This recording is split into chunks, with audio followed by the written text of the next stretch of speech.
Hi everyone, it's Dr. Karen, and I have a sweet 44-year-old girl. I call her a girl because she's 44 and she's premenopausal, but of course she's a lady at 44. You don't feel like a girl, but you really are. And I love so much having this opportunity to work with you. Her name, we're going to call her KM, and she's premenopausal, and she apparently has regular cycles because they give you an opportunity on the paperwork to fill out whether or not they're irregular or not. So we're going to say she's regular premenopause, 44 years old, and not using any uh, over the counter progesterone. She has an IUD, and the IUD, pharmaceutical IUD, that for her birth control, that is probably the one that has a medroxyprogesterone in it. That's a progestin. But fortunately, the most of it, not all of it, but most of the medroxyprogesterone that is in the IUD is stays locally in the uterus. Now, there have been some studies that have shown that the progestin does get into the bloodstream and does decrease your ability to make your own progesterone. Fortunately, for the most part, most of it stays in the uterus, stays locally. But this may be one of the reasons why her progesterone is so low, as well as the fact that she's 44. And so she's just in this estrogen dominant state.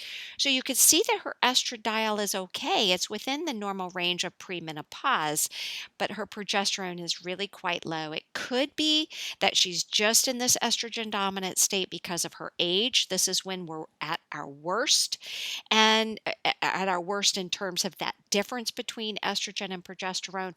Or it could be a combination of that and some of the progestin in the IUD getting into the bloodstream and shutting down the production of progesterone. Either way, we see what we need to do. It's very obvious, and I'm going to be able to help very much without affecting the IUD at all. Now, when we look at the testosterone, it's low normal for her age. I'll show you how I know that with the graph. And DHEA, unfortunately, is low, significantly low. It's age dependent, but for 44, I hate to see this happening because that it makes menopause much harder when you're already low in your adrenal reserve before you even go into menopause. So when we look at the graphs, these are really quite helpful. The estrogen is average for her age, her progesterone very low for her age. The testosterone is low normal. Here's optimal up here, but between at her age at 44, this is where we would be, and DHEA very low. The morning cortisol is okay. We don't know what's happening the rest of the day, but at least we've got a good morning cortisol. And then if we look at symptoms, well, KM just doesn't complain much as far as I'm concerned. KM, you are kind of the classic person I'd love to put up under my wing and just make you stay with me for a whole week because the biggest symptom that I see you have is metabolic syndrome. You're not even complaining about this estrogen dominance. Look at that, 6.8. You could tell they give you numbers, not just colors and bar graph, but they give you these numbers. 17.8 metabolic syndrome is the number one boogaboo, and low androgens as the number two. If we looked at number three, low cortisol would be third at 11.5, and high cortisol would be fourth. But down here, we really aren't showing a lot of estrogen dominant symptoms, which is probably because A, you don't complain much, and B, I don't know, maybe you're just a really sweet person. Okay, so and don't change. These things really are important to list but everybody has a different view of what they're going through. And I think you might be one of those people that underestimate how you feel. And I think that there's a lot of beauty in that. There's a lot of beauty in that. Okay, so what are we going to do for you, my darling? What are we going to do? All right, so first things first, we got to get this progesterone level up so we can improve this progesterone to estrogen ratio. It's not just about symptoms, even though you don't have really much in the line of symptoms for progesterone to estrogen ratio being so low. But the truth is, you are low, and this does affect risk of breast cancer. We don't want that. So we want, and not only does it, remember, progesterone, not only that help protect you against the proliferative effects of estrogen during that proliferative time when our progesterone is declined 75% between the ages of 35 and 50, whereas our estrogen only declines 35%. And that's why we get this estrogen dominance. So it's not just for that, but remember, progesterone is very important for our cortisol adrenal system.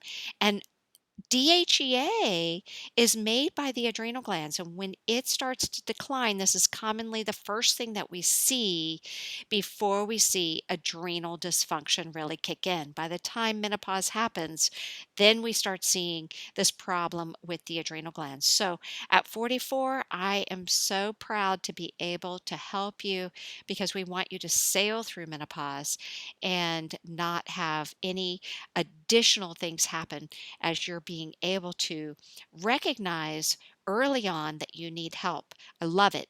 So we're going to start with Hormone Protect 2 pumps twice daily during the days of 15 to 28 of your cycle. Now, a lot of people, a lot of women, after they do that, they're like, boy, I really feel better when I'm on Hormone Protect the second half of my cycle. I wish that I could use a little the first half. And you can, but less because we make less. And if you're regular cycles, we don't want to mess that up. So, really, you would instead use 1 pump twice per day on days 7 through 14, skipping the week of your period. So, days 7 through 14, you could use 1 pump twice a day, or if that makes you a little sleepy, you could use 2 pumps before bed on days 7 through 14. The other thing to support that adrenal function, let's use DHEA 5 milligrams in the morning, and after about a month, let's pop that up to 10 milligrams.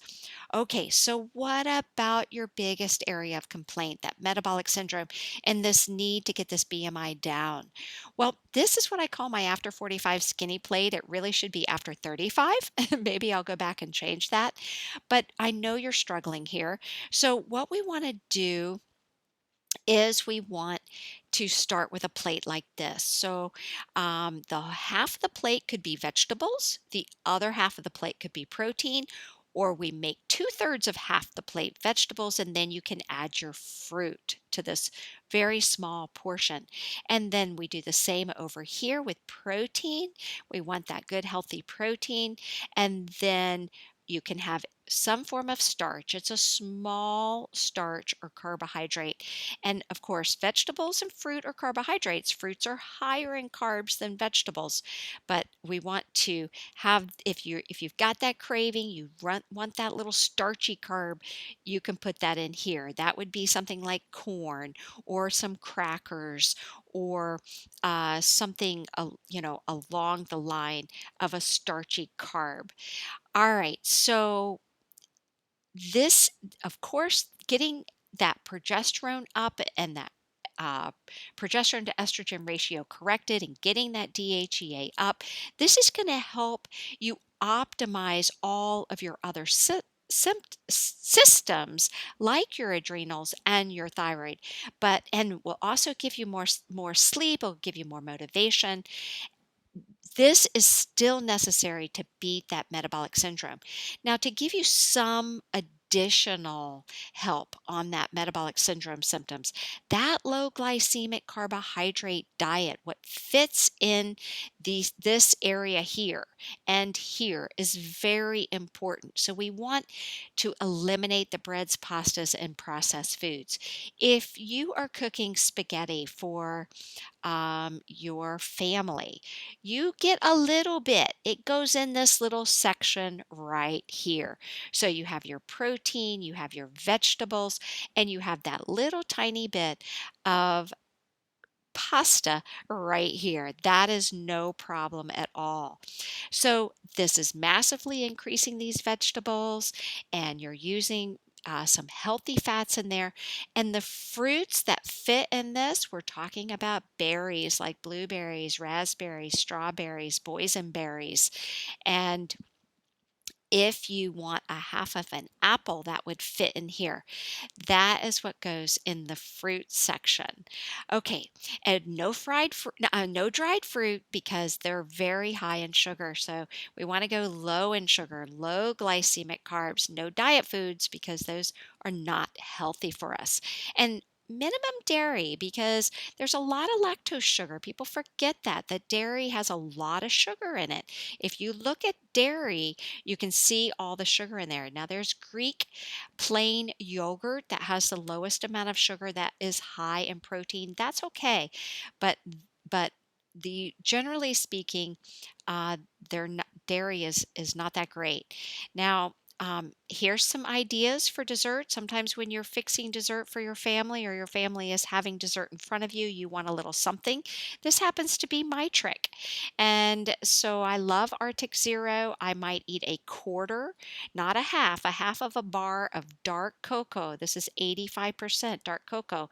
I won't ever eat a whole serving. I might only eat a quarter, right? A quarter of a bar, which is a half a serving.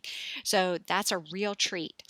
Okay, so I hope this helped you, KM, and I'm delighted to have your labs to go over and to give you suggestions to get on Hormone Protect and get this skinny plate in order for you. And I hope you enjoyed this and it helps you a lot and helps other women as well. All right, give me a thumbs up and have a wonderful day. Subscribe to my YouTube channel. Don't forget, you never know what's coming your way. Okay, take care. Bye bye.